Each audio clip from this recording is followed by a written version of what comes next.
Now, the next step is to slightly erode each chunk of the rock to get rid of that overly perfect look.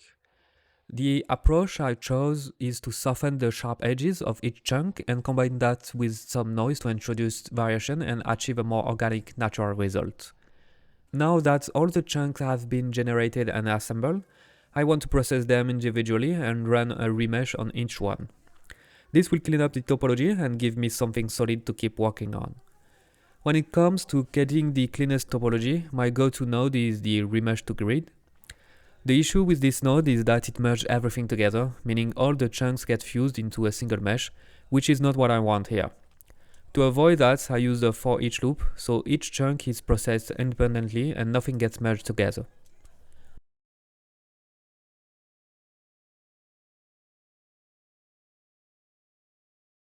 And once again, since I'm using a for each loop, I wrap it inside a compile block so the loop can run multi-threaded and stay performant. Next, I compute the curvature of the rock. For that, I use the labs measure curvature node. And I set the method to measure SOP. If I look at the convexity outputs, I can see the sharp edges are masked, and I tweak the contrast a bit and add some blur to soften the result and get something more obvious.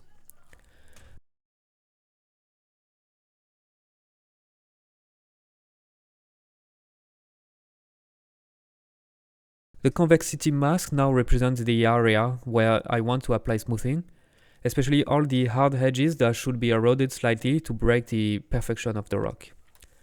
To make the result feel more organic, I combine this mask with some noise, and I add an attribute noise node and apply it to the convexity attribute.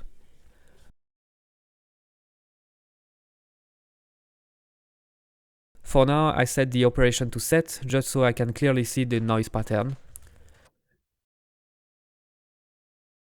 I push the contrast quite a bit, around 5, to get a strong readable mask, and I adjust the element size until I get a noise scale that feels right. Once I'm happy with the noise, I switch the operation to subtract, so the noise breaks up the convexity mask instead of completely replacing it. At this stage, it's very important to make sure the resulting mask stays within a 0 to 1 range, so it doesn't produce unexpected artifacts later. Now I can use an attribute blur node and set the weight attribute to my convexity mask. As I increase the blur, you can clearly see that only the areas defined by the mask are affected. This allows me to selectively soften edges while keeping other parts intact. By tweaking these parameters, I can really break up that overly perfect look and introduce a subtle, natural variation across the rock. Here's a comparison between before and after.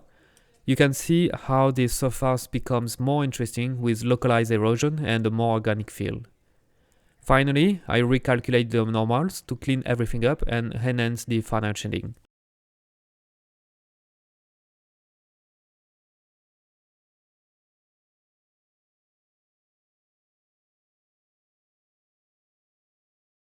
Oh, and one thing I forgot to do is to set the influence type of the attribute blur from connectivity to proximity, which prevents to leave too much gaps in between the chunks. And with that, we end up with a rock that feels much more natural and believable.